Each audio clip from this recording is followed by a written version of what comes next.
Constitution française, 1958. Dit par Émile Berlerme, en février 2022. Constitution française, 1958. Préambule.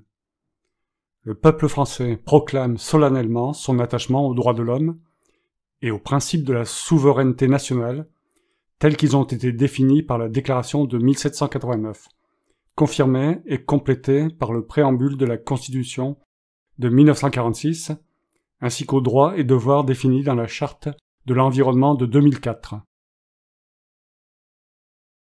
En vertu de ces principes et de celui de la libre détermination des peuples, la République offre aux territoires d'outre-mer qui manifestent la volonté d'y adhérer des institutions nouvelles fondées sur l'idéal commun de liberté, d'égalité et de fraternité, et conçues en vue de leur évolution démocratique. Article 1er. La France est une république indivisible, laïque, démocratique et sociale. Elle assure l'égalité devant la loi de tous les citoyens, sans distinction d'origine, de race ou de religion. Elle respecte toutes les croyances. Son organisation est décentralisée. La loi favorise l'égal accès des femmes et des hommes aux mandats électoraux et fonctions électives, ainsi qu'aux responsabilités professionnelles et sociales. Titre 1er. De la souveraineté. Article 2. La langue de la République est le français. L'emblème national est le drapeau tricolore, bleu, blanc, rouge. L'hymne national est la Marseillaise. La devise de la République est liberté, égalité, fraternité. Son principe est gouvernement du peuple, par le peuple et pour le peuple. Article 3. La souveraineté nationale appartient au peuple qui l'exerce par ses représentants et par la voie du référendum. Aucune section du peuple, ni aucun individu, ne peut s'en attribuer l'exercice. Le suffrage peut être direct ou indirect, dans les conditions prévues par la Constitution. Il est toujours universel, égal et secret. Sont électeurs, dans les conditions déterminées par la loi, tous les nationaux français majeurs, des deux sexes, jouissant de leurs droits civils et politiques. Article 4. Les partis et groupements politiques concourent à l'expression du suffrage. Ils se forment et exercent leur activité librement. Ils doivent respecter les principes de la souveraineté nationale et de la démocratie. Ils contribuent à la mise en œuvre du principe énoncé au second alinéa de l'article 1er, dans les conditions déterminées par la loi. La loi garantit les expressions pluralistes des opinions et la participation équitable des partis et groupements politiques à la vie démocratique de la nation. Titre 2. Le président de la République. Article 5. Le président de la République veille au respect de la Constitution. Il assure, par son arbitrage, le fonctionnement régulier des pouvoirs publics, ainsi que la continuité de l'État. Il est le garant de l'indépendance nationale, de l'intégrité du territoire et du respect des traités. Article 6. Le président de la République est élu pour 5 ans au suffrage universel direct. Nul ne peut exercer plus de 2 mandats consécutifs. Les modalités d'application du présent article sont fixées par une loi organique. Article 7. Le président de la République est élu à la majorité absolue des suffrages exprimés. Si celle-ci n'est pas obtenue au premier tour de scrutin, il est procédé le 14e jour suivant à un second tour. Seuls peuvent s'y présenter les 2 candidats qui, le cas échéant après retrait de candidats plus favorisés, se trouvent avoir recueilli le plus grand nombre de suffrages au premier tour. Le scrutin est ouvert sur convocation du gouvernement. L'élection du nouveau président a lieu 20 jours au moins et 35 jours au plus avant l'expiration des pouvoirs du président en exercice. En cas de vacance de la présidence de la République pour quelque cause que ce soit, ou d'empêchement constaté par le Conseil constitutionnel, saisi par le gouvernement, et statuant à la majorité absolue de ses membres. Les fonctions du président de la République, à l'exception de celles prévues aux articles 11 et 12 ci-dessous, sont provisoirement exercées par le président du Sénat et, si celui-ci est à son tour empêché d'exercer ses fonctions, par le gouvernement.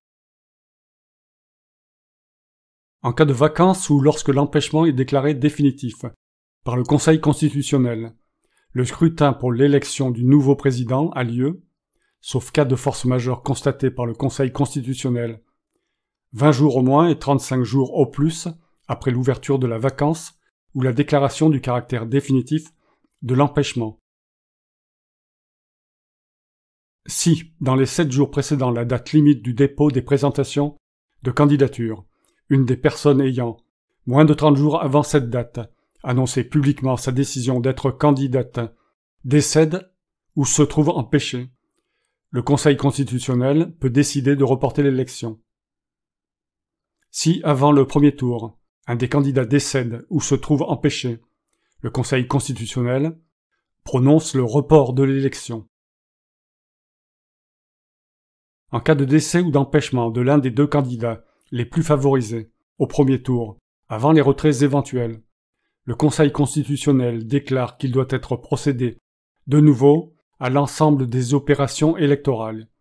Il en est de même en cas de décès ou d'empêchement de l'un des deux candidats restés en présence en vue du second tour. Dans tous les cas, le Conseil constitutionnel est saisi dans les conditions fixées au deuxième alinéa de l'article 61 ci-dessous ou dans celles déterminées pour la présentation d'un candidat par la loi organique prévue à l'article 6 ci-dessus. Le Conseil constitutionnel peut proroger les délais prévus au troisième et cinquième alinéa sans que le scrutin puisse avoir lieu plus de 35 jours après la date de la décision du Conseil constitutionnel. Si l'application des dispositions du présent alinéa a eu pour effet de reporter l'élection à une date postérieure à l'expiration des pouvoirs du président en exercice, celui-ci demeure en fonction jusqu'à la proclamation de son successeur. Il ne peut être fait application ni des articles 49 et 50, ni de l'article 89 de la Constitution, durant la vacance de la présidence de la République ou durant la période qui s'écoule entre la déclaration du caractère définitif de l'empêchement du président de la République et l'élection de son successeur. Article 8. Le président de la République nomme le Premier ministre. Il met fin à ses fonctions sur la présentation par celui-ci de la démission du gouvernement. Sur la proposition du Premier ministre, il nomme les autres membres du gouvernement et met fin à leurs fonctions. Article 9. Le président de la République préside le Conseil des ministres. Article 10. Le président de la République promulgue les lois dans les 15 jours qui suivent la transmission au gouvernement de la loi définitivement adoptée. Il peut, avant l'expiration de ce délai, demander au Parlement une nouvelle délibération de la loi ou de certains de ses articles. Cette nouvelle délibération ne peut être refusée. Article 11. Le président de la République, sur proposition du gouvernement pendant la durée des sessions ou sur proposition conjointe des deux assemblées, publiée au journal officiel, peut soumettre au référendum tout projet de loi portant sur l'organisation des pouvoirs publics, sur des réformes relatives à la politique économique, sociale ou environnementale de la nation et aux services publics qui y concourent, ou tendant à autoriser la ratification d'un traité qui, sans être contraire à la Constitution, aurait des incidences sur le fonctionnement des institutions.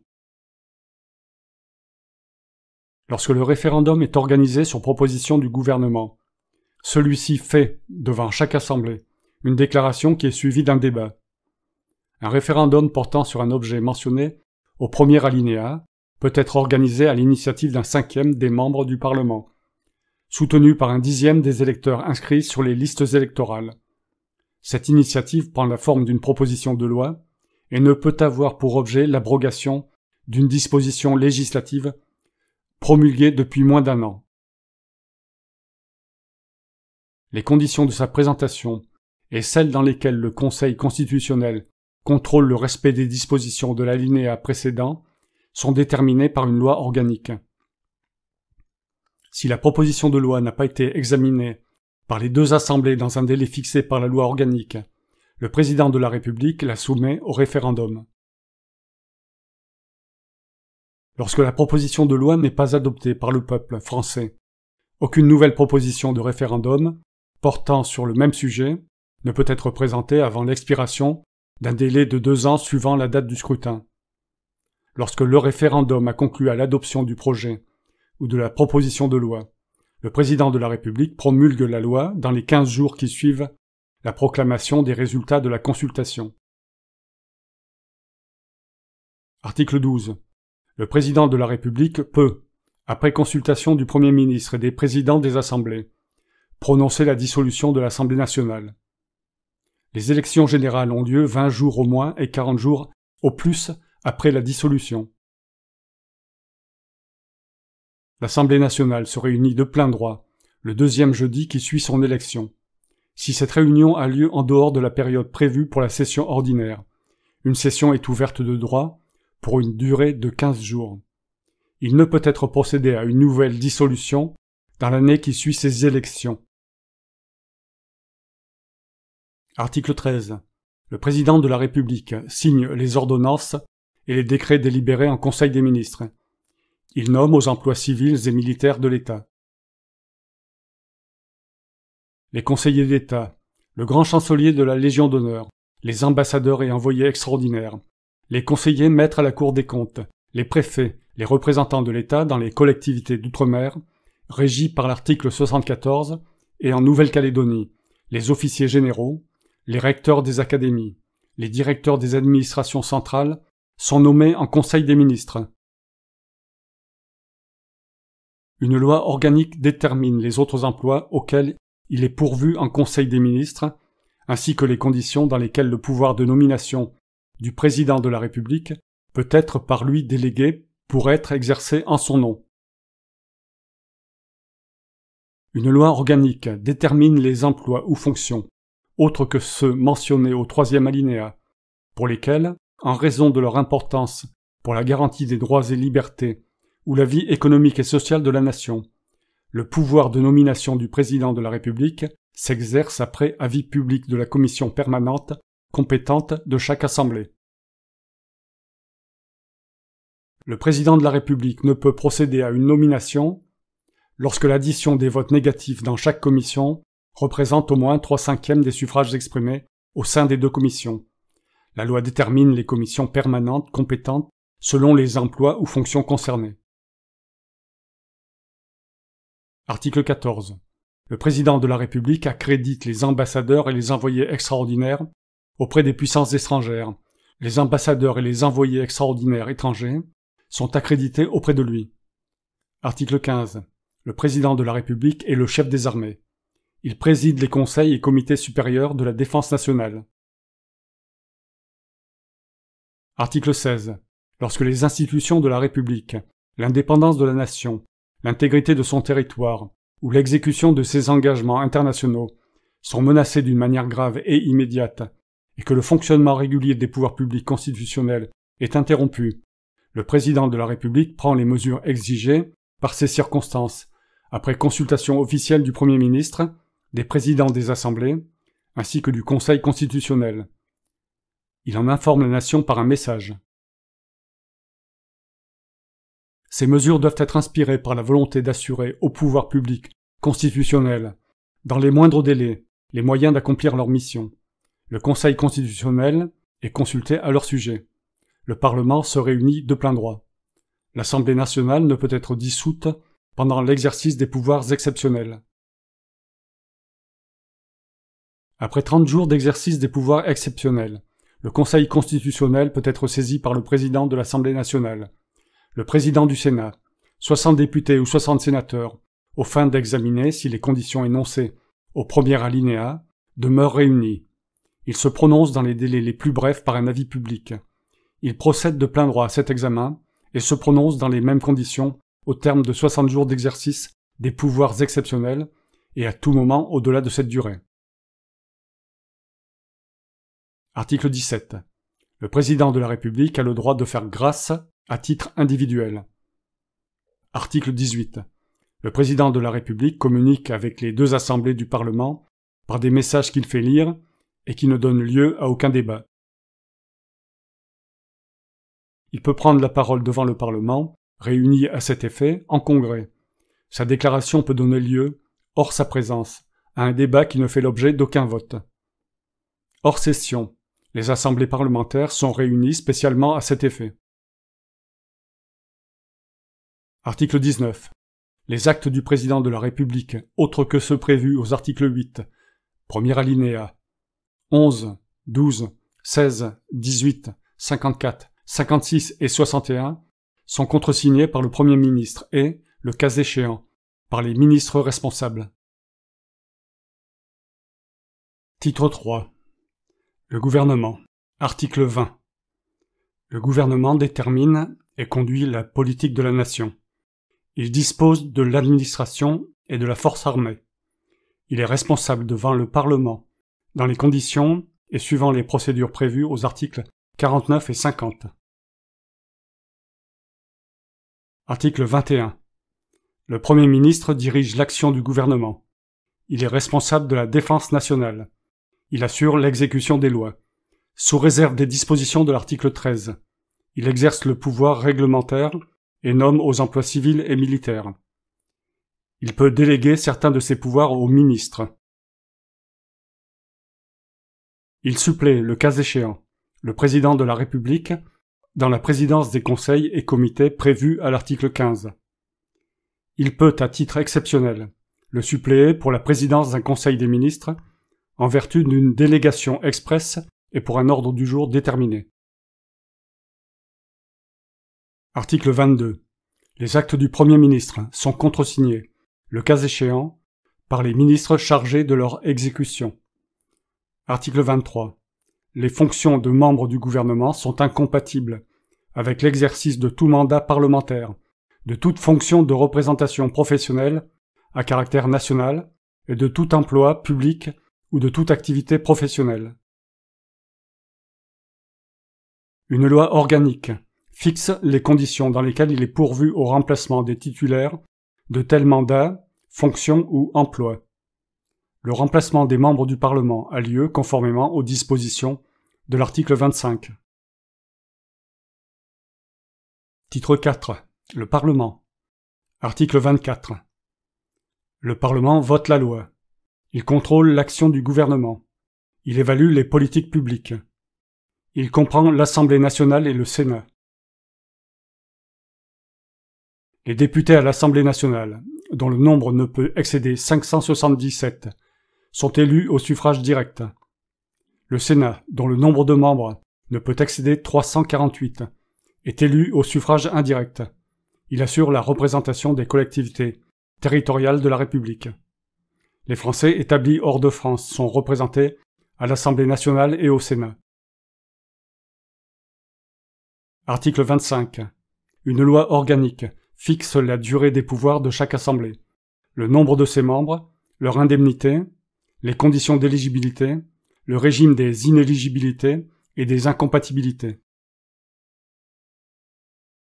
Elle fixe également les conditions dans lesquelles sont élues les personnes appelées à assurer, en cas de vacance du siège, le remplacement des députés ou des sénateurs, jusqu'au renouvellement général ou partiel de l'Assemblée, à laquelle ils appartenaient, ou leur remplacement temporaire en cas d'acceptation par eux de fonctions gouvernementales. Une commission indépendante, dont la loi fixe la composition et les règles d'organisation et de fonctionnement, se prononce par un avis public sur les projets de texte et propositions de loi délimitant les circonscriptions pour l'élection des députés ou modifiant la répartition des sièges de députés ou de sénateurs. Article 26. Aucun membre du Parlement ne peut être poursuivi, recherché, arrêté, détenu ou jugé à l'occasion des opinions ou votes émis par lui dans l'exercice de ses fonctions. Aucun membre du Parlement ne peut faire l'objet, en matière criminelle ou correctionnelle, d'une arrestation ou de toute autre mesure privative ou restrictive de liberté qu'avec l'autorisation du bureau de l'Assemblée dont il fait partie, Cette autorisation n'est pas requise en cas de crime ou délit flagrant ou de condamnation définitive. La détention, les mesures privatives ou restrictives de liberté, ou la poursuite d'un membre du Parlement sont suspendues pour la durée de la session, si l'Assemblée dont il fait partie le requiert. L'Assemblée intéressée est réunie de plein droit pour des séances supplémentaires pour permettre, le cas échéant, l'application de l'alinéa ci-dessus. Article 27. Tout mandat impératif est nul. Le droit de vote des membres du Parlement est personnel. La loi organique peut autoriser exceptionnellement la délégation de vote. Dans ce cas, nul ne peut recevoir délégation de plus d'un mandat. Article 28. Le Parlement se réunit de plein droit en une session ordinaire qui commence le premier jour ouvrable d'octobre et prend fin le dernier jour ouvrable de juin. Le nombre de jours de séance que chaque assemblée peut tenir au cours de la session ordinaire ne peut excéder 120. Les semaines de séance sont fixées par chaque assemblée. Le Premier ministre, après consultation du président de l'assemblée concernée ou la majorité des membres de chaque assemblée, peut décider la tenue de jours supplémentaires de séance. Les jours et les horaires des séances sont déterminés par le règlement de chaque assemblée. Article 29. Le Parlement est réuni en session extraordinaire à la demande du Premier ministre ou de la majorité des membres composant l'Assemblée nationale sur un ordre du jour déterminé. Lorsque la session extraordinaire est tenue à la demande des membres de l'Assemblée nationale, le décret de clôture intervient dès que le Parlement a épuisé l'ordre du jour pour lequel il a été convoqué et au plus tard 12 jours à compter de sa réunion. Le Premier ministre peut seul demander une nouvelle session avant l'expiration du mois qui suit le décret de clôture. Article 30. Hors les cas dans lesquels le Parlement se réunit de plein droit, les sessions extraordinaires sont ouvertes et closes par décret du Président de la République. Article 31. Les membres du gouvernement ont accès aux deux assemblées. Ils sont entendus quand ils le demandent. Ils peuvent se faire assister par des commissaires du gouvernement. Article 32. Le président de l'Assemblée nationale est élu pour la durée de la législature. Le président du Sénat est élu après chaque renouvellement partiel. Article 33. Les séances des deux assemblées sont publiques. Le compte-rendu intégral des débats est publié au journal officiel. Chaque assemblée peut siéger en comité secret à la demande du Premier ministre ou d'un dixième de ses membres. Titre 5. Des rapports entre le Parlement et le gouvernement. Article 34. La loi fixe les règles concernant les droits civiques et les garanties fondamentales accordées aux citoyens pour l'exercice des libertés publiques, la liberté, le pluralisme et l'indépendance des médias, les sujétions imposées par la défense nationale aux citoyens en leur personne et en leurs biens, la nationalité, l'état et la capacité des personnes, les régimes matrimoniaux, les successions et libéralités, la détermination des crimes et délits ainsi que les peines qui leur sont applicables, la procédure pénale, l'amnistie, la création de nouveaux ordres de juridiction et le statut des magistrats, l'assiette, le taux et les modalités de recouvrement des impositions de toute nature, le régime d'émission de la monnaie. La loi fixe également les règles concernant le régime électoral des assemblées parlementaires, des assemblées locales et des instances représentatives des Français établies hors de France, ainsi que les conditions d'exercice des mandats électoraux et des fonctions électives des membres des assemblées délibérantes des collectivités territoriales. La création de catégories d'établissements publics. Les garanties fondamentales accordées aux fonctionnaires civils et militaires de l'État.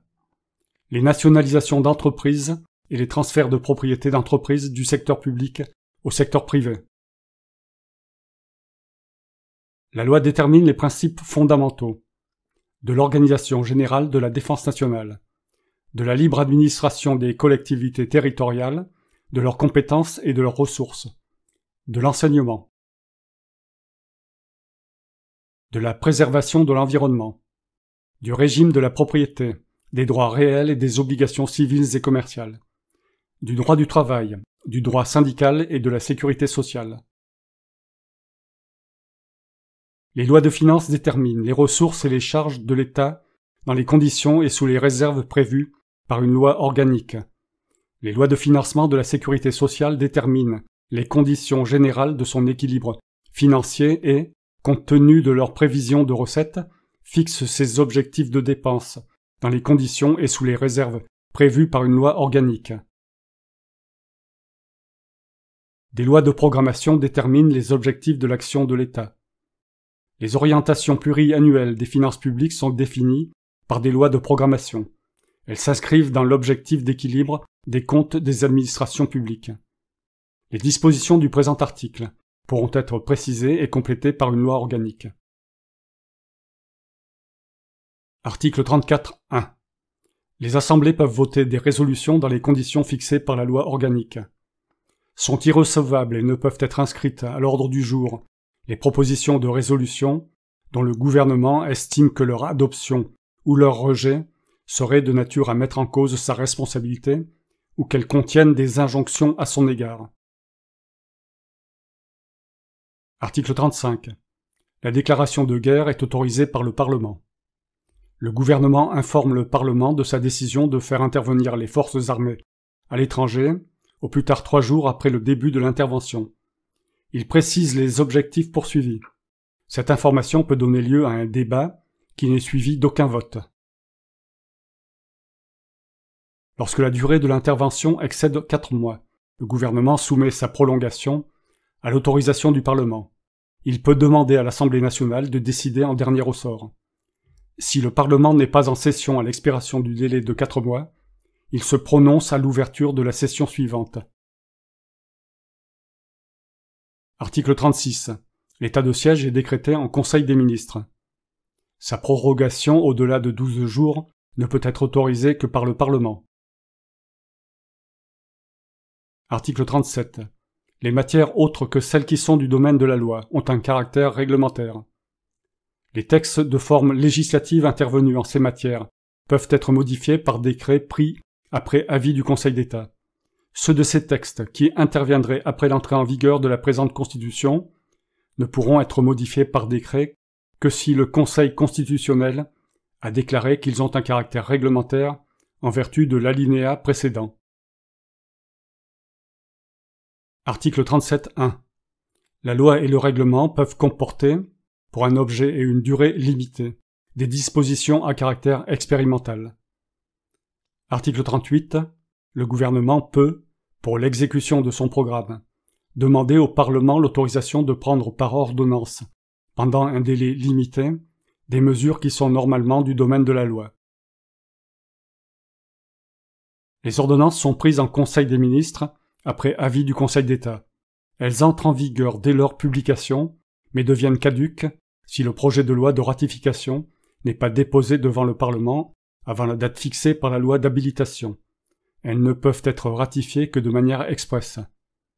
À l'expiration du délai mentionné au premier alinéa du présent article, les ordonnances ne peuvent plus être modifiées que par la loi dans les matières qui sont du domaine législatif. Article 39. L'initiative des lois appartient concurremment au Premier ministre et aux membres du Parlement. Les projets de loi sont délibérés en Conseil des ministres, après avis du Conseil d'État, et déposés sur le bureau de l'une des deux assemblées. Les projets de loi de finances et de loi de financement de la sécurité sociale sont soumis en premier lieu à l'Assemblée nationale. Sans préjudice du premier alinéa de l'article 44, les projets de loi ayant pour principal objet l'organisation des collectivités territoriales sont soumis en premier lieu au Sénat. La présentation des projets de loi déposés devant l'Assemblée nationale ou le Sénat répond aux conditions fixées par une loi organique.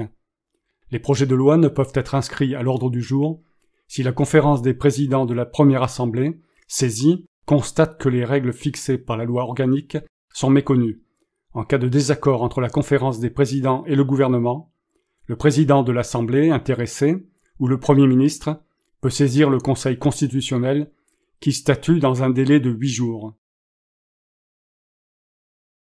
Dans les conditions prévues par la loi, Le président d'une assemblée peut soumettre pour avis au Conseil d'État, avant son examen en commission, une proposition de loi déposée par l'un des membres de cette assemblée, sauf si ce dernier s'y oppose.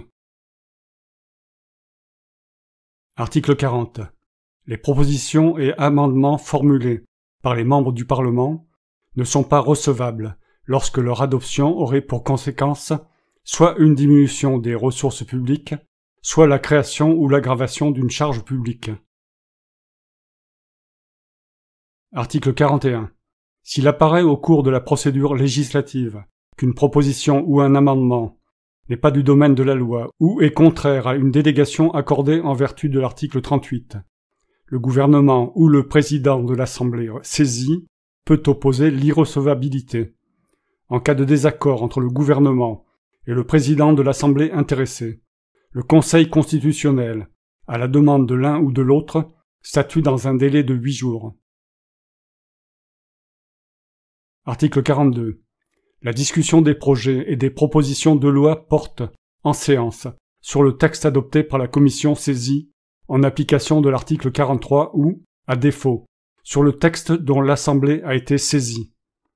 Toutefois, la discussion en séance des projets de révision constitutionnelle, des projets de loi de finances et des projets de loi de financement de la sécurité sociale porte, en première lecture devant la première assemblée saisie, sur le texte présenté par le gouvernement et, pour les autres lectures, sur le texte transmis par l'autre assemblée. La discussion en séance en première lecture d'un projet ou d'une proposition de loi ne peut intervenir, devant la première assemblée saisie, qu'à l'expiration d'un délai de 6 semaines après son dépôt. Elle ne peut intervenir, devant la seconde assemblée saisie, qu'à l'expiration d'un délai de 4 semaines à compter de sa transmission. L'alinéa précédent ne s'applique pas si la procédure accélérée a été engagée dans les conditions prévues à l'article 45. Il ne s'applique pas non plus au projet de loi de finances, au projet de loi de financement de la sécurité sociale et aux projets relatifs aux états de crise. Article 43. Les projets et propositions de loi sont envoyés pour examen à l'une des commissions permanentes dont le nombre est limité à 8 dans chaque assemblée. À la demande du gouvernement ou de l'Assemblée qui en est saisie, les projets ou propositions de loi sont envoyés pour examen à une commission spécialement désignée à cet effet. Article 44. Les membres du Parlement et le gouvernement ont le droit d'amendement. Ce droit s'exerce en séance ou en commission, selon les conditions fixées par les règlements des assemblées, dans le cadre déterminé par une loi organique. Après l'ouverture du débat, le gouvernement peut s'opposer à l'examen de tout amendement qui n'a pas été antérieurement soumis à la commission. Si le gouvernement le demande, l'Assemblée saisie se prononce par un seul vote sur tout ou partie du texte en discussion, en ne retenant que les amendements proposés ou acceptés par le gouvernement. Article 45. Tout projet ou proposition de loi est examiné successivement dans les 2 assemblées du Parlement en vue de l'adoption d'un texte identique, sans préjudice de l'application des articles 40 et 41. Tout amendement est recevable en première lecture dès lors qu'il présente un lien, même indirect, avec le texte déposé ou transmis. Lorsque, par suite d'un désaccord entre les 2 assemblées, un projet ou une proposition de loi n'a pu être adopté après 2 lectures par chaque assemblée ou, si le gouvernement a décidé d'engager la procédure accélérée, sans que les conférences des présidents s'y soient conjointement opposées, après une seule lecture par chacune d'entre elles, le Premier ministre ou, pour une proposition de loi, les présidents des 2 assemblées, agissant conjointement, ont la faculté de provoquer la réunion d'une commission mixte paritaire, chargée de proposer un texte sur les dispositions restant en discussion. Le texte élaboré par la commission mixte peut être soumis par le gouvernement pour approbation aux 2 assemblées. Aucun amendement n'est recevable, sauf accord du gouvernement. Si la commission mixte ne parvient pas à l'adoption d'un texte commun, ou si ce texte n'est pas adopté dans les conditions prévues à l'alinéa précédent, le gouvernement peut, après une nouvelle lecture par l'Assemblée nationale et par le Sénat, demander à l'Assemblée nationale de statuer définitivement. En ce cas, l'Assemblée nationale peut reprendre soit le texte élaboré par la commission mixte, soit le dernier texte voté par elle, modifié le cas échéant par un ou plusieurs des amendements adoptés par le Sénat. Article 46. Les lois auxquelles la Constitution confère le caractère de lois organiques sont votées et modifiées dans les conditions suivantes. Le projet ou la proposition ne peut, en première lecture, être soumis à la délibération et au vote des assemblées qu'à l'expiration des délais fixés au 3e alinéa de l'article 42. Toutefois, si la procédure accélérée a été engagée dans les conditions prévues à l'article 45, le projet ou la proposition ne peut être soumis à la délibération de la première assemblée, saisie avant l'expiration d'un délai de 15 jours après son dépôt. La procédure de l'article 45 est applicable. Toutefois, faute d'accord entre les deux assemblées, le texte ne peut être adopté par l'Assemblée nationale en dernière lecture qu'à la majorité absolue de ses membres. Les lois organiques relatives au Sénat doivent être votées dans les mêmes termes par les deux assemblées. Les lois organiques ne peuvent être promulguées qu'après déclaration par le Conseil constitutionnel de leur conformité à la Constitution. Article 47. Le Parlement vote les projets de loi de finances dans les conditions prévues par une loi organique. Si l'Assemblée nationale ne s'est pas prononcée en première lecture, dans le délai de 40 jours après le dépôt d'un projet, le gouvernement saisit le Sénat, qui doit statuer dans un délai de 15 jours. Il est ensuite procédé dans les conditions prévues à l'article 45. Si le Parlement ne s'est pas prononcé dans un délai de 70 jours, les dispositions du projet peuvent être mises en vigueur par ordonnance. Si la loi de finances fixant les ressources et les charges d'un exercice n'a pas été déposée en temps utile pour être promulguée avant le début de cet exercice, le gouvernement demande d'urgence au Parlement l'autorisation de percevoir les impôts et ouvre par décret les crédits se rapportant aux services votés. Les délais prévus au présent article sont suspendus lorsque le Parlement n'est pas en session. Article 47.1. Le Parlement vote les projets de loi de financement de la sécurité sociale dans les conditions prévues par une loi organique. Si l'Assemblée nationale ne s'est pas prononcée en première lecture dans le délai de 20 jours après le dépôt d'un projet, le gouvernement saisit le Sénat, qui doit statuer dans un délai de 15 jours. Il est ensuite procédé dans les conditions prévues à l'article 45. Si le Parlement ne s'est pas prononcé dans un délai de 50 jours, les dispositions du projet peuvent être mises en œuvre par ordonnance. Les délais prévus au présent article sont suspendus lorsque le Parlement n'est pas en session et, pour chaque assemblée, au cours des semaines où elle a décidé de ne pas tenir séance, conformément au 2e alinéa de l'article 28. Article 47.2. La Cour des comptes assiste le Parlement dans le contrôle de l'action du gouvernement. Elle assiste le Parlement et le gouvernement dans le contrôle de l'exécution des lois de finances et de l'application des lois de financement de la sécurité sociale, ainsi que dans l'évaluation des politiques publiques. Par ses rapports publics, elle contribue à l'information des citoyens. Les comptes des administrations publiques sont réguliers et sincères.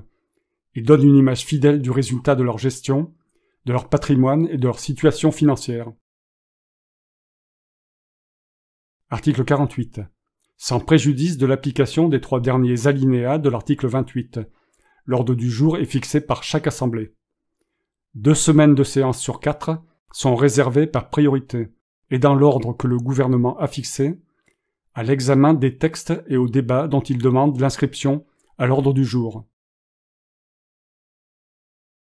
En outre, l'examen des projets de loi de finances, des projets de loi de financement de la sécurité sociale et, sous réserve des dispositions de l'alinéa suivant, des textes transmis par l'autre assemblée depuis 6 semaines, au moins, des projets relatifs aux états de crise et des demandes d'autorisation visées à l'article 35 et à la demande du gouvernement inscrits à l'ordre du jour par priorité.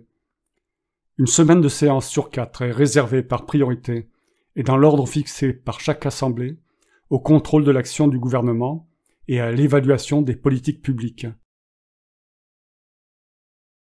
Un jour de séance par mois est réservé à un ordre du jour arrêté par chaque assemblée à l'initiative des groupes d'opposition de l'assemblée intéressés ainsi qu'à celle des groupes minoritaires. Une séance par semaine au moins, y compris pendant les sessions extraordinaires prévues à l'article 29, est réservée par priorité aux questions des membres du Parlement et aux réponses du gouvernement. Article 49. Le Premier ministre, après délibération du Conseil des ministres, engage devant l'Assemblée nationale la responsabilité du gouvernement sur son programme ou éventuellement sur une déclaration de politique générale. L'Assemblée nationale met en cause la responsabilité du gouvernement par le vote d'une motion de censure. Une telle motion n'est recevable que si elle est signée par 1/10 au moins des membres de l'Assemblée nationale.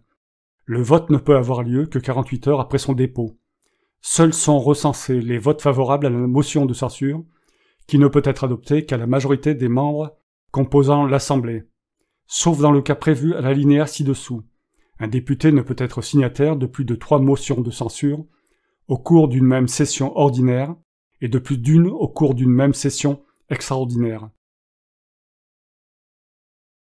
Le Premier ministre peut, après délibération du Conseil des ministres, engager la responsabilité du gouvernement devant l'Assemblée nationale sur le vote d'un projet de loi de finances ou de financement de la sécurité sociale.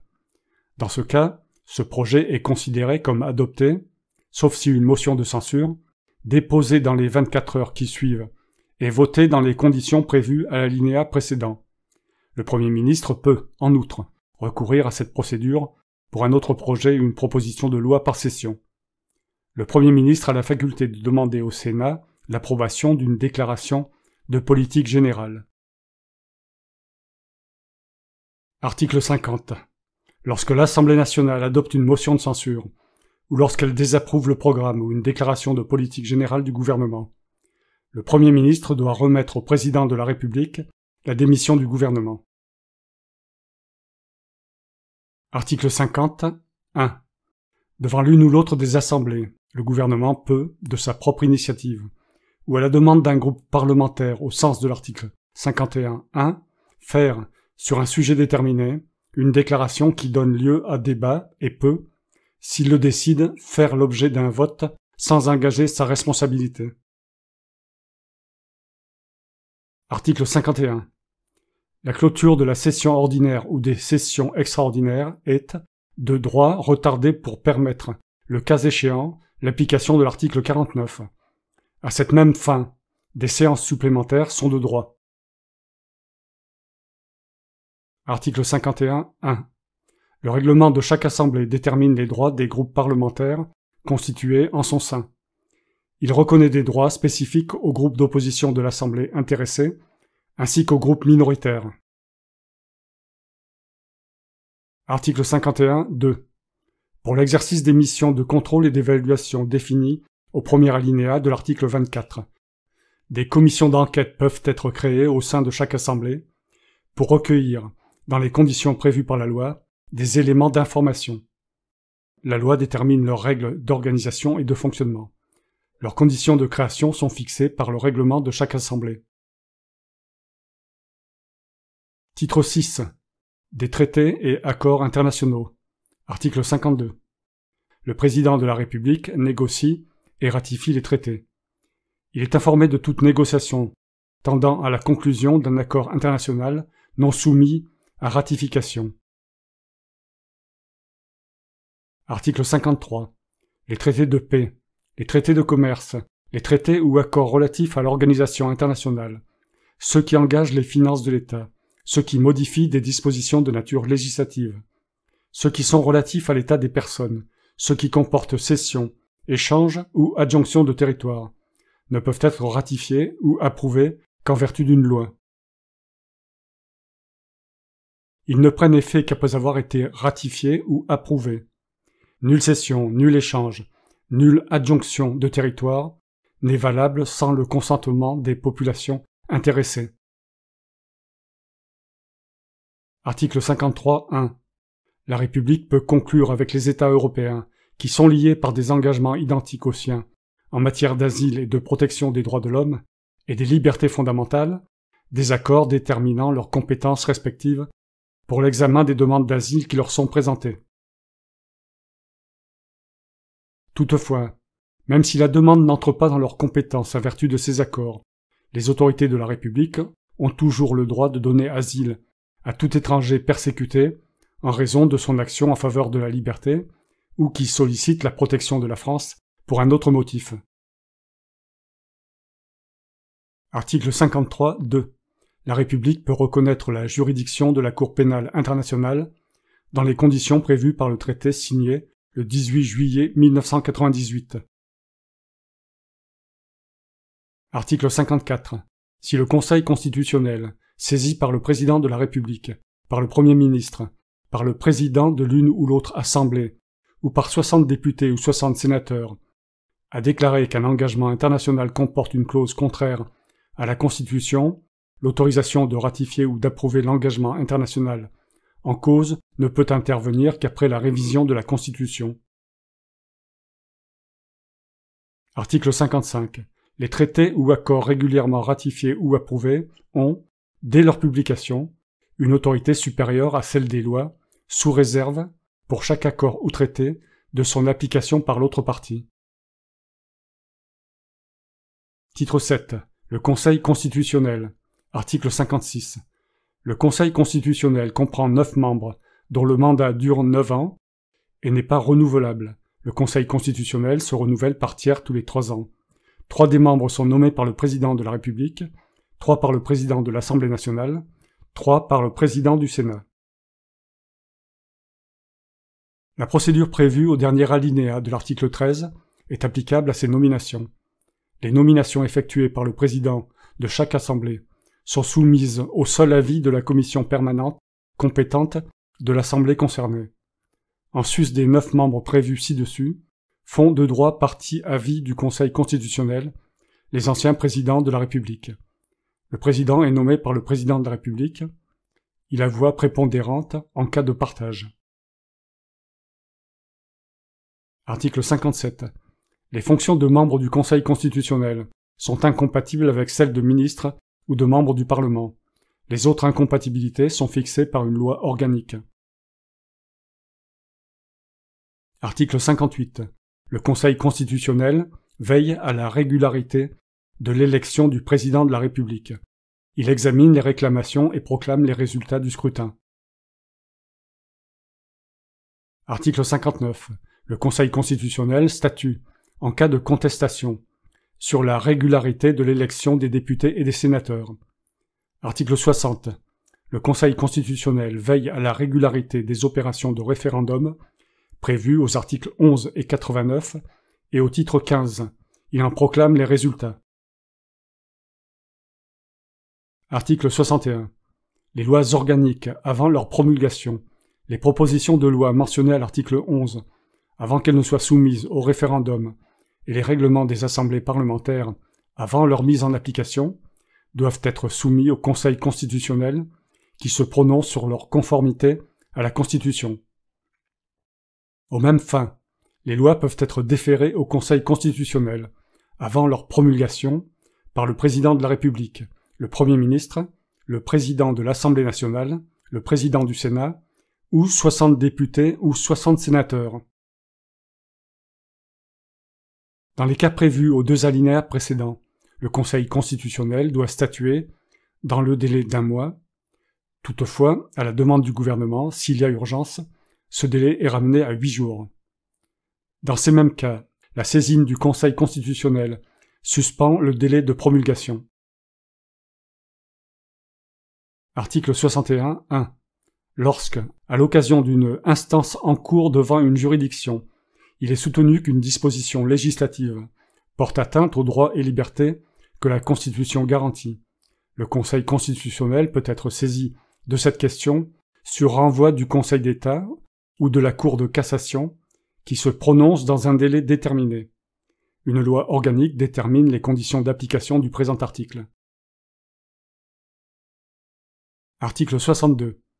Une disposition déclarée inconstitutionnelle sur le fondement de l'article 61 ne peut être promulguée ni mise en application. Une disposition déclarée inconstitutionnelle sur le fondement de l'article 61.1 est abrogée à compter de la publication de la décision du Conseil constitutionnel ou d'une date ultérieure fixée par cette décision. Le Conseil constitutionnel détermine les conditions et limites dans lesquelles les effets que la disposition a produits sont susceptibles d'être remis en cause. Les décisions du Conseil constitutionnel ne sont susceptibles d'aucun recours. Elles s'imposent au pouvoir public et à toutes les autorités administratives et juridictionnelles. Article 63. Une loi organique détermine les règles d'organisation et de fonctionnement du Conseil constitutionnel, la procédure qui est suivie devant lui, et notamment les délais ouverts pour le saisir de contestation. Titre 8. De l'autorité judiciaire. Article 64. Le président de la République est garant de l'indépendance de l'autorité judiciaire. Il est assisté par le Conseil supérieur de la magistrature. Une loi organique porte statut des magistrats. Les magistrats du siège sont inamovibles. Article 65. Le Conseil supérieur de la magistrature comprend une formation compétente à l'égard des magistrats du siège et une formation compétente à l'égard des magistrats du parquet. La formation compétente à l'égard des magistrats du siège est présidée par le premier président de la Cour de cassation. Elle comprend, en outre, 5 magistrats du siège et 1 magistrat du parquet, un conseiller d'État désigné par le Conseil d'État, un avocat ainsi que 6 personnalités qualifiées qui n'appartiennent ni au Parlement, ni à l'ordre judiciaire, ni à l'ordre administratif. Le président de la République, le président de l'Assemblée nationale et le président du Sénat désignent chacun 2 personnalités qualifiées. La procédure prévue au dernier alinéa de l'article 13 est applicable aux nominations des personnalités qualifiées. Les nominations effectuées par le président de chaque assemblée du Parlement sont soumises au seul avis de la commission permanente compétente de l'assemblée intéressée. La formation compétente à l'égard des magistrats du parquet est présidée par le procureur général près la Cour de cassation. Elle comprend, en outre, 5 magistrats du parquet et 1 magistrat du siège, ainsi que le conseiller d'État, l'avocat et les 6 personnalités qualifiées mentionnées au 2e alinéa. La formation du Conseil supérieur de la magistrature, compétente à l'égard des magistrats du siège, fait des propositions pour les nominations des magistrats du siège à la Cour de cassation, pour celle de premier président de cour d'appel et pour celle de président de tribunal de grande instance. Les autres magistrats du siège sont nommés sur son avis conforme. La formation du Conseil supérieur de la magistrature, compétente à l'égard des magistrats du parquet, donne son avis sur les nominations qui concernent les magistrats du parquet. La formation du Conseil supérieur de la magistrature compétente à l'égard des magistrats du siège statue comme conseil de discipline des magistrats du siège. Elle comprend alors, outre les membres visés au 2e alinéa, le magistrat du siège appartenant à la formation compétente à l'égard des magistrats du parquet. La formation du Conseil supérieur de la magistrature compétente à l'égard des magistrats du parquet donne son avis sur les sanctions disciplinaires qui les concernent. Elle comprend alors, outre les membres visés au 3e alinéa, le magistrat du parquet appartenant à la formation compétente à l'égard des magistrats du siège. Le Conseil supérieur de la magistrature se réunit en formation plénière pour répondre aux demandes d'avis formulées par le président de la République au titre de l'article 64. Il se prononce, dans la même formation, sur les questions relatives à la déontologie des magistrats ainsi que sur toute question relative au fonctionnement de la justice dont le saisit le ministre de la Justice. La formation plénière comprend 3 des 5 magistrats du siège mentionnés au 2e alinéa, 3 des 5 magistrats du parquet mentionnés au 3e alinéa, ainsi que le conseiller d'État, l'avocat et les 6 personnalités qualifiées mentionnées au 2e alinéa. Elle est présidée par le premier président de la Cour de cassation, que peut suppléer le procureur général près cette cour. Sauf en matière disciplinaire, le ministre de la Justice peut participer aux séances des formations du Conseil supérieur de la magistrature. Le Conseil supérieur de la magistrature peut être saisi par un justiciable, dans les conditions fixées par une loi organique. La loi organique détermine les conditions d'application du présent article. Article 66. Nul ne peut être arbitrairement détenu. L'autorité judiciaire, gardienne de la liberté individuelle, assure le respect de ce principe dans les conditions prévues par la loi. Article 66.1. Nul ne peut être condamné à la peine de mort. Titre 9. La Haute Cour. Article 67. Le président de la République n'est pas responsable des actes accomplis en cette qualité, sous réserve des dispositions des articles 53.2 et 68. Il ne peut, durant son mandat et devant aucune juridiction ou autorité administrative française, être requis de témoigner non plus que faire l'objet d'une action, d'un acte d'information, d'instruction ou de poursuite. Tout délai de prescription ou de forclusion est suspendu. Les instances et procédures auxquelles il est ainsi fait obstacle peuvent être reprises ou engagées contre lui à l'expiration d'un délai d'1 mois suivant la cessation des fonctions. Article 68. Le président de la République ne peut être destitué qu'en cas de manquement à ses devoirs manifestement incompatibles avec l'exercice de son mandat. La destitution est prononcée par le Parlement constitué en haute cour. La proposition de réunion de la haute cour adoptée par une des assemblées du Parlement est aussitôt transmise à l'autre qui se prononce dans les 15 jours. La haute cour est présidée par le président de l'Assemblée nationale. Elle statue dans un délai d'1 mois, à bulletin secret, sur la destitution. Sa décision est d'effet immédiat. Les décisions prises en application du présent article le sont à la majorité des 2/3 des membres composant l'Assemblée concernée ou la haute cour. Toute délégation de vote est interdite. Seuls sont recensés les votes favorables à la proposition de réunion de la haute cour ou à la destitution. Une loi organique fixe les conditions d'application du présent article. Titre 10. De la responsabilité pénale des membres du gouvernement. Article 68.1. Les membres du gouvernement sont pénalement responsables des actes accomplis dans l'exercice de leurs fonctions et qualifiés crimes ou délits au moment où ils ont été commis. Ils sont jugés par la Cour de justice de la République. La Cour de justice de la République est liée par la définition des crimes et délits ainsi que par la détermination des peines telles qu'elles résultent de la loi. Article 68.2.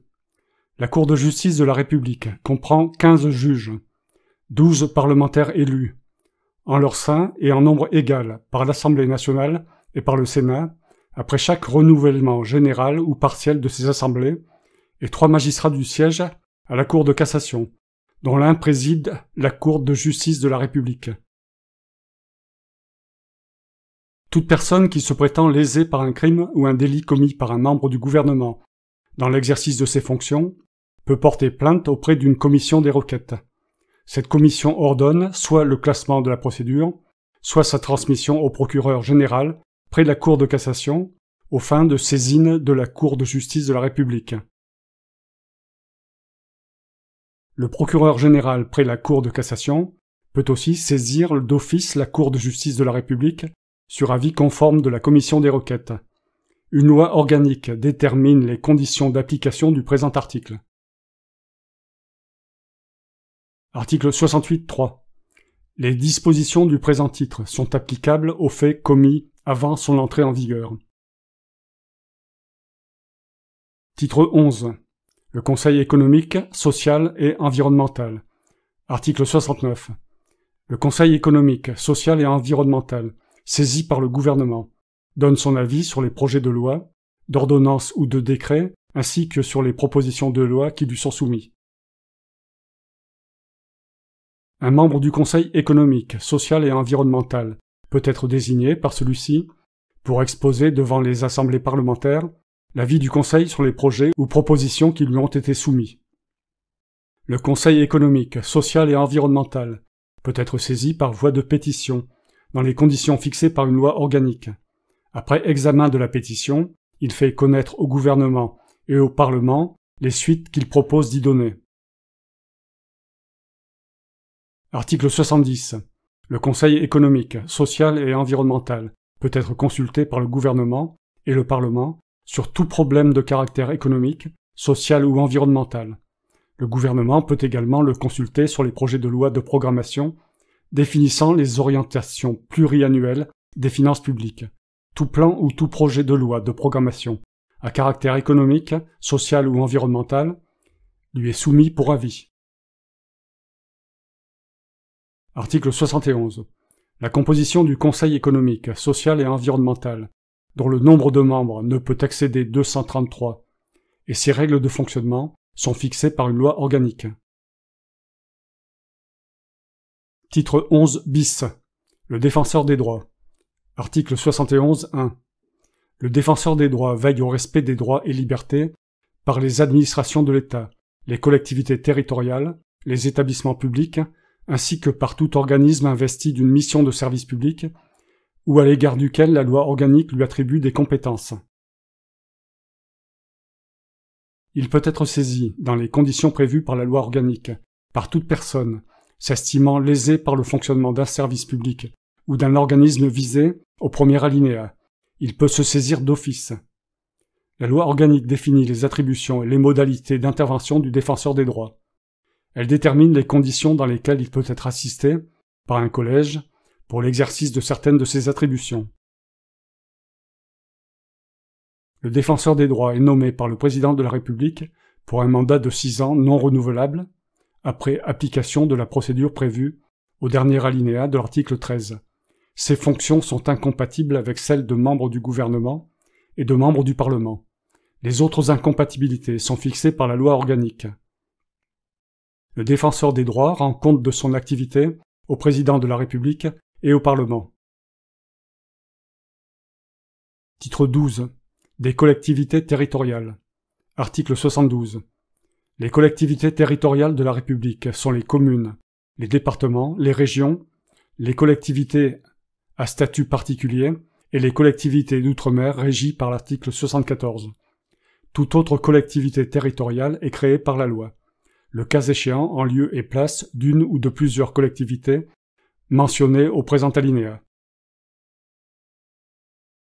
Les collectivités territoriales ont vocation à prendre les décisions pour l'ensemble des compétences qui peuvent le mieux être mises en œuvre à leur échelon. Dans les conditions prévues par la loi, ces collectivités s'administrent librement par des conseils élus et disposent d'un pouvoir réglementaire pour l'exercice de leurs compétences. Dans les conditions prévues par la loi organique, et sauf lorsque sont en cause les conditions essentielles d'exercice d'une liberté publique ou d'un droit constitutionnellement garanti, les collectivités territoriales ou leurs groupements peuvent, lorsque, selon le cas, la loi ou le règlement l'a prévu, déroger, à titre expérimental et pour un objet et une durée limitée, aux dispositions législatives ou réglementaires qui régissent l'exercice de leurs compétences. Aucune collectivité territoriale ne peut exercer une tutelle sur une autre. Cependant, lorsque l'exercice d'une compétence nécessite le concours de plusieurs collectivités territoriales, la loi peut autoriser l'une d'entre elles ou un de leurs groupements à organiser les modalités de leur action commune. Dans les collectivités territoriales de la République, le représentant de l'État, représentant de chacun des membres du gouvernement, a la charge des intérêts nationaux, du contrôle administratif et du respect des lois. Article 72.1. La loi fixe les conditions dans lesquelles les électeurs de chaque collectivité territoriale peuvent, par l'exercice du droit de pétition, demander l'inscription à l'ordre du jour de l'assemblée délibérante de cette collectivité d'une question relevant de sa compétence. Dans les conditions prévues par la loi organique, les projets de délibération ou d'actes relevant de la compétence d'une collectivité territoriale peuvent, à son initiative, être soumis, par la voie du référendum, à la décision des électeurs de cette collectivité. Lorsqu'il est envisagé de créer une collectivité territoriale dotée d'un statut particulier ou de modifier son organisation, il peut être décidé par la loi de consulter les électeurs inscrits dans les collectivités intéressées. La modification des limites des collectivités territoriales peut également donner lieu à la consultation des électeurs dans les conditions prévues par la loi.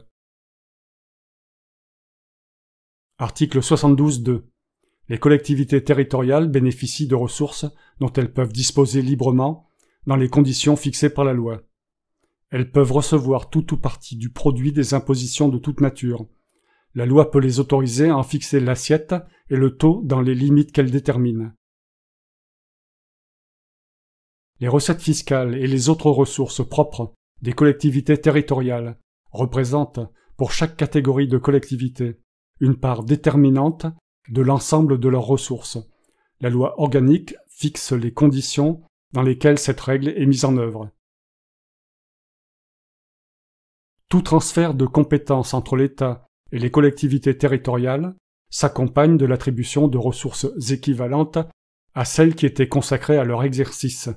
Toute création ou extension de compétences ayant pour conséquence d'augmenter les dépenses des collectivités territoriales est accompagnée de ressources déterminées par la loi.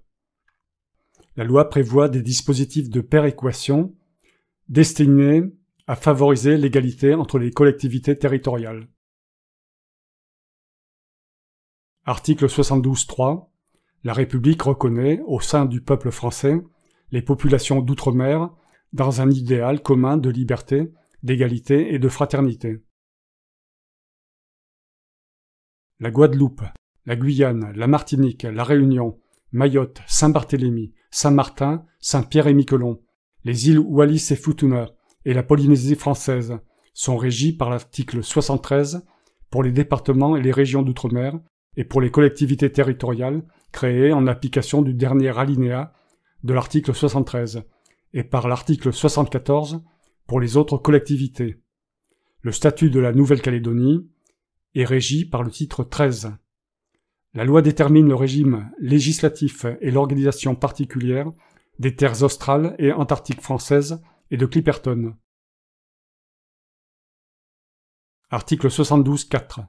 Aucun changement, pour toute ou partie de l'une des collectivités mentionnées au deuxième alinéa de l'article 72.3, de l'un vers l'autre des régimes prévus par les articles 73 et 74, ne peut intervenir sans que le consentement des électeurs de la collectivité ou de la partie de collectivité intéressée ait été préalablement recueilli dans les conditions prévues à l'alinéa suivant. Ce changement de régime est décidé par une loi organique. Le président de la République, sur proposition du gouvernement, pendant la durée des sessions ou sur proposition conjointe des deux assemblées, publiées au journal officiel, peut décider de consulter les électeurs d'une collectivité territoriale située outre-mer sur une question relative à son organisation, à ses compétences ou à son régime législatif. Lorsque la consultation porte sur un changement prévu à l'alinéa précédent et est organisée sur proposition du gouvernement, celui-ci fait, devant chaque assemblée, une déclaration qui est suivie d'un débat. Article 73. Dans les départements et les régions d'outre-mer, les lois et règlements sont applicables de plein droit. Ils peuvent faire l'objet d'adaptations tenant aux caractéristiques et contraintes particulières de ces collectivités. Ces adaptations peuvent être décidées par ces collectivités dans les matières où s'exercent leurs compétences et si elles y ont été habilitées, selon le cas, par la loi ou par le règlement. Par dérogation au premier alinéa et pour tenir compte de leurs spécificités, les collectivités régies par le présent article peuvent être habilitées, selon le cas, par la loi ou par le règlement, à fixer elles-mêmes les règles applicables sur leur territoire, dans un nombre limité de matières pouvant relever du domaine de la loi ou du règlement. Ces règles ne peuvent porter sur la nationalité, les droits civiques, les garanties des libertés publiques, l'État et la capacité des personnes, l'organisation de la justice, le droit pénal, la procédure pénale, la politique étrangère, la défense, la sécurité et l'ordre public, la monnaie, le crédit et l'échange, ainsi que le droit électoral. Cette énumération pourra être précisée et complétée par une loi organique. La disposition prévue aux deux précédents alinéas n'est pas applicable au département et à la région de la Réunion. Les habilitations prévues au deuxième et troisième alinéa sont décidées, à la demande de la collectivité concernée, dans les conditions et sous les réserves prévues par une loi organique. Elles ne peuvent intervenir lorsque sont en cause les conditions essentielles d'exercice d'une liberté publique ou d'un droit constitutionnellement garanti. La création par la loi d'une collectivité se substituant à un département et une région d'outre-mer, ou l'institution d'une assemblée délibérante unique pour ces deux collectivités, ne peut intervenir sans qu'ait été recueilli, selon les formes prévues au second alinéa de l'article 72.4, le consentement des électeurs inscrits dans le ressort de ces collectivités. Article 74. Les collectivités d'outre-mer régies par le présent article ont un statut qui tient compte des intérêts propres de chacune d'elles au sein de la République. Ce statut est défini par une loi organique, adoptée après avis de l'Assemblée délibérante, qui fixe les conditions dans lesquelles les lois et règlements y sont applicables, les compétences de cette collectivité, sous réserve de celles déjà exercées par elle. Le transfert de compétences de l'État ne peut porter sur les matières énumérées au 4e alinéa de l'article 73, précisé et complété, le cas échéant par la loi organique. Les règles d'organisation et de fonctionnement des institutions de la collectivité et le régime électoral de son assemblée délibérante. Les conditions dans lesquelles ces institutions sont consultées sur les projets et propositions de loi et les projets d'ordonnance ou de décret comportant des dispositions particulières à la collectivité, ainsi que sur la ratification ou l'approbation d'engagements internationaux conclus dans les matières relevant de sa compétence. La loi organique peut également déterminer, pour celles de ces collectivités qui sont dotées de l'autonomie, les conditions dans lesquelles le Conseil d'État exerce un contrôle juridictionnel spécifique sur certaines catégories d'actes de l'Assemblée délibérante intervenant au titre des compétences qu'elle exerce dans le domaine de la loi.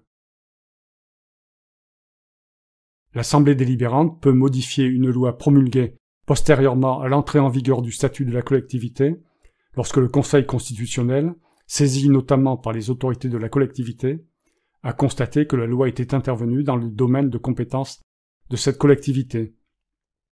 Des mesures justifiées par les nécessités locales peuvent être prises par la collectivité en faveur de sa population, en matière d'accès à l'emploi, de droit d'établissement pour l'exercice d'une activité professionnelle ou de protection du patrimoine foncier. La collectivité peut participer, sous le contrôle de l'État, à l'exercice des compétences qu'il conserve, dans le respect des garanties accordées sur l'ensemble du territoire national, pour l'exercice des libertés publiques. Les autres modalités de l'organisation particulière des collectivités relevant du présent article sont définies et modifiées par la loi, après consultation de leur assemblée délibérante. Article 74.1. Dans les collectivités d'outre-mer visées à l'article 74 et en Nouvelle-Calédonie, le gouvernement peut, par ordonnance, dans les matières qui demeurent de la compétence de l'État, étendre, avec les adaptations nécessaires, les dispositions de nature législative en vigueur en métropole ou adapter les dispositions de nature législative en vigueur à l'organisation particulière de la collectivité concernée, sous réserve que la loi n'ait pas expressément exclu, pour les dispositions en cause, le recours à cette procédure. Les ordonnances sont prises en Conseil des ministres après avis des assemblées délibérantes intéressées et du Conseil d'État. Elles entrent en vigueur dès leur publication. Elles deviennent caduques en l'absence de ratification par le Parlement dans le délai de 18 mois suivant cette publication. Article 75. Les citoyens de la République qui n'ont pas le statut civil de droit commun, seul visé à l'article 34, conservent leur statut personnel tant qu'ils n'y ont pas renoncé. Article 75.1. Les langues régionales appartiennent au patrimoine de la France. Titre 13. Dispositions transitoires relatives à la Nouvelle-Calédonie. Article 76.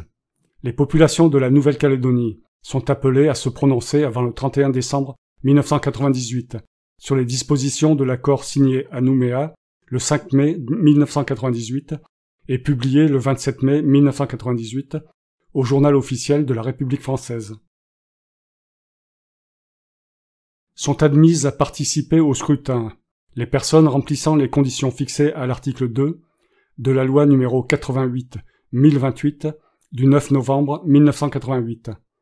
Les mesures nécessaires à l'organisation du scrutin sont prises par décret en Conseil d'État délibéré en Conseil des ministres. Article 77. Après approbation de l'accord lors de la consultation prévue à l'article 76, la loi organique, prise après avis de l'Assemblée délibérante de la Nouvelle-Calédonie, détermine, pour assurer l'évolution de la Nouvelle-Calédonie, dans le respect des orientations définies par cet accord et selon les modalités nécessaires à sa mise en œuvre, les compétences de l'État qui seront transférées, de façon définitive, aux institutions de la Nouvelle-Calédonie, l'échelonnement et les modalités de ces transferts, ainsi que la répartition des charges résultant de ceux-ci. Les règles d'organisation et de fonctionnement des institutions de la Nouvelle-Calédonie, et notamment les conditions dans lesquelles certaines catégories d'actes de l'Assemblée délibérante de la Nouvelle-Calédonie pourront être soumises, avant publication, au contrôle du Conseil constitutionnel. Les règles relatives à la citoyenneté, au régime électoral, à l'emploi et au statut civil coutumier. Les conditions et les délais dans lesquels les populations intéressées de la Nouvelle-Calédonie seront amenées à se prononcer sur l'accession à la pleine souveraineté. Les autres mesures nécessaires à la mise en œuvre de l'accord mentionné à l'article 76 sont définies par la loi. Pour la définition du corps électoral appelé à élire les membres des assemblées délibérantes de la Nouvelle-Calédonie et des provinces, le tableau auquel se réfère l'accord mentionné à l'article 76 et les articles 188 et 189 de la loi organique numéro 99-209 du 19 mars 1999 relative à la Nouvelle-Calédonie et le tableau dressé à l'occasion du scrutin prévu au dit article 76 et comprenant les personnes non admises à y participer. Article 78A86 abrogé. Titre 14. De la francophonie et des accords d'association. Article 87. La République participe au développement de la solidarité et de la coopération entre les États et les peuples ayant le français en partage. Article 88. La République peut conclure des accords avec des États qui désirent s'associer à elle pour développer leur civilisation. Titre 15. De l'Union européenne. Article 88.1. La République participe à l'Union européenne constituée d'États qui ont choisi librement d'exercer en commun certaines de leurs compétences en vertu du traité sur l'Union européenne et du traité sur le fonctionnement de l'Union européenne, tel qu'il résulte du traité signé à Lisbonne le 13 décembre 2007. Article 88.2. La loi fixe les règles relatives au mandat d'arrêt européen en application des actes pris par les institutions de l'Union européenne. Article 88.3. Sous réserve de réciprocité et selon les modalités prévues par le traité sur l'Union européenne signé le 7 février 1992, le droit de vote et d'éligibilité aux élections municipales peut être accordé aux seuls citoyens de l'Union résidant en France. Ces citoyens ne peuvent exercer les fonctions de maire ou d'adjoint, ni participer à la désignation des électeurs sénatoriaux et à l'élection des sénateurs. Une loi organique, votée dans les mêmes termes par les deux assemblées, détermine les conditions d'application du présent article. Article 88.4. Le gouvernement soumet à l'Assemblée nationale et au Sénat, dès leur transmission au Conseil de l'Union européenne, les projets d'actes législatifs européens et les autres projets ou propositions d'actes de l'Union européenne. Selon des modalités fixées par le règlement de chaque assemblée, des résolutions européennes peuvent être adoptées, le cas échéant en dehors des sessions, sur les projets ou propositions mentionnés au premier alinéa, ainsi que sur tout document émanant d'une institution de l'Union européenne. Au sein de chaque assemblée parlementaire est instituée une commission chargée des affaires européennes. Article 88.5. Tout projet de loi autorisant la ratification d'un traité relatif à l'adhésion d'un État à l'Union européenne est soumis au référendum par le président de la République. Toutefois, par le vote d'une motion adoptée en termes identiques par chaque assemblée à la majorité des 3/5, le Parlement peut autoriser l'adoption du projet de loi selon la procédure prévue au 3e alinéa de l'article 89. Article 88.6. L'Assemblée nationale ou le Sénat peuvent émettre un avis motivé sur la conformité d'un projet d'acte législatif européen au principe de subsidiarité. L'avis est adressé par le président de l'Assemblée concernée au président du Parlement européen, du Conseil et de la Commission européenne. Le gouvernement en est informé. Chaque assemblée peut former un recours devant la Cour de justice de l'Union européenne contre un acte législatif européen pour violation du principe de subsidiarité. Ce recours est transmis à la Cour de justice de l'Union européenne par le gouvernement. À cette fin, des résolutions peuvent être adoptées, le cas échéant dehors des sessions, selon des modalités d'initiative et de discussion fixées par le règlement de chaque assemblée. À la demande de 60 députés ou de 60 sénateurs, le recours est de droit. Article 88, 7. Par le vote d'une motion adoptée en termes identiques par l'Assemblée nationale et le Sénat, le Parlement peut s'opposer à une modification des règles d'adoption d'actes de l'Union européenne dans les cas prévus, au titre de la révision simplifiée des traités ou de la coopération judiciaire civile, par le traité sur l'Union européenne et le traité sur le fonctionnement de l'Union européenne, tel qu'il résulte du traité signé à Lisbonne le 13 décembre 2007. Titre 16. De la révision. Article 89.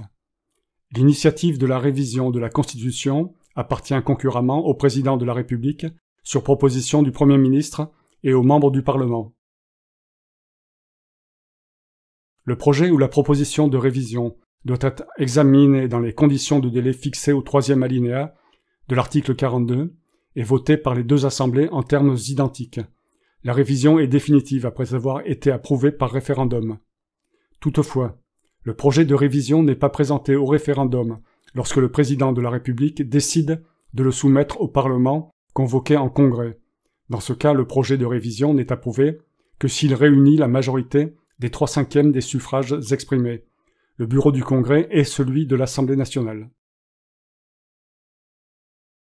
Aucune procédure de révision ne peut être engagée ou poursuivie lorsqu'il est porté atteinte à l'intégrité du territoire.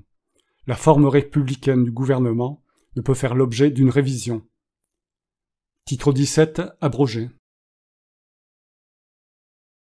Déclaration des droits de l'homme et du citoyen de 1789. Les représentants du peuple français, constitués en Assemblée nationale, considérant que l'ignorance, l'oubli ou le mépris des droits de l'homme sont les seules causes des malheurs publics et de la corruption des gouvernements, ont résolu d'exposer, dans une déclaration solennelle, les droits naturels, inaliénables et sacrés de l'homme, afin que cette déclaration, constamment présente à tous les membres du corps social, leur rappelle sans cesse leurs droits et leurs devoirs. Afin que les actes du pouvoir législatif et ceux du pouvoir exécutif, pouvant être à chaque instant comparés avec le but de toute institution politique, en soient plus respectés, afin que les réclamations des citoyens, fondées désormais sur des principes simples et incontestables, tournent toujours au maintien de la Constitution et au bonheur de tous. En conséquence, l'Assemblée nationale reconnaît et déclare, en présence et sous les auspices de l'être suprême, les droits suivants de l'homme et du citoyen. Article 1er. Les hommes naissent et demeurent libres et égaux en droit. Les distinctions sociales ne peuvent être fondées que sur l'utilité commune. Article 11. Le but de toute association politique est la conservation des droits naturels et imprescriptibles de l'homme. Ces droits sont la liberté, la propriété, la sûreté et la résistance à l'oppression. Article 3. Le principe de toute souveraineté réside essentiellement dans la nation. Nul corps, nul individu ne peut exercer d'autorité qui n'en émane expressément. Article 4. La liberté consiste à pouvoir faire tout ce qui ne nuit pas à autrui. Ainsi, l'exercice des droits naturels de chaque homme n'a de borne que celle qui assure aux autres membres de la société la jouissance de ces mêmes droits. Ces bornes ne peuvent être déterminées que par la loi. Article 5. La loi n'a le droit de défendre que les actions nuisibles à la société. Tout ce qui n'est pas défendu par la loi ne peut être empêché, et nul ne peut être contraint à faire ce qu'elle n'ordonne pas. Article 6. La loi est l'expression de la volonté générale. Tous les citoyens ont droit de concourir personnellement ou par leurs représentants à sa formation. Elle doit être la même pour tous, soit qu'elle protège, soit qu'elle punisse. Tous les citoyens étant égaux à ses yeux, sont également admissibles à toute dignité, places et emplois publics, selon leurs capacités, et sans autre distinction que celle de leur vertu et de leur talent. Article 7. Nul homme ne peut être accusé, arrêté, ni détenu que dans les cas déterminés par la loi, et selon les formes qu'elle a prescrites. Ceux qui sollicitent, expédient, exécutent ou font exécuter des ordres arbitraires doivent être punis. Mais tout citoyen, appelé ou saisi en vertu de la loi, doit obéir à l'instant. Il se rend coupable par la résistance. Article 8. La loi ne doit établir que des peines strictement et évidemment nécessaires, et nul ne peut être puni qu'en vertu d'une loi établie et promulguée antérieurement au délit, et légalement appliquée. Article 9. Tout homme étant présumé innocent, jusqu'à ce qu'il ait été déclaré coupable, s'il est jugé indispensable de l'arrêter, toute rigueur qui ne serait pas nécessaire pour s'assurer de sa personne doit être sévèrement réprimée par la loi. Article 10. Nul ne doit être inquiété pour ses opinions, même religieuses, pourvu que leurs manifestations ne troublent pas l'ordre public établi par la loi. Article 11. La libre communication des pensées et des opinions est un des droits les plus précieux de l'homme. Tout citoyen peut donc parler, écrire, imprimer librement, sauf à répondre de l'abus de cette liberté, dans les cas déterminés par la loi. Article 12. La garantie des droits de l'homme et du citoyen nécessite une force publique. Cette force est donc instituée pour l'avantage de tous et non pour l'utilité particulière de ceux auxquels elle est confiée. Article 13. Pour l'entretien de la force publique et pour les dépenses d'administration, une contribution commune est indispensable. Elle doit être également répartie entre tous les citoyens en raison de leurs facultés. Article 14. Tous les citoyens ont le droit de constater, par eux-mêmes ou par leurs représentants, la nécessité de la contribution publique, de la consentir librement, d'en suivre l'emploi et d'en déterminer la quotité, l'assiette, le recouvrement et la durée. Article 15. La société a le droit de demander compte à tout agent public de son administration. Article 16. Toute société dans laquelle la garantie des droits n'est pas assurée, ni la séparation des pouvoirs déterminée, n'a point de constitution. Article 17. La propriété étant un droit inviolable et sacré, nul ne peut en être privé, si ce n'est lorsque la nécessité publique, légalement constatée, l'exige évidemment, et sous la condition d'une juste et préalable indemnité. Fin, dit par Émile Berlerme. Remarque du lecteur. Le peuple doit faire en sorte, en créant une constitution totalement verrouillée, contre toute tentative de leurs représentants de la déverrouiller. Constitution qui est la loi qui fonde la nation. Que ceux qui les représentent, à qui ils donnent du pouvoir sur le peuple, qui le nomment et qu'ils rémunèrent de leur propre argent, ne puissent jamais pouvoir modifier la Constitution afin de gérer eux-mêmes le pouvoir et la rémunération que le peuple leur octroie, puisque le pouvoir est celui du peuple et que l'argent représente le travail de ceux qui font les corvées existentielles dans la nation. Voir le futur article sur les paysans, sous-titré « La féodalité se porte bien ».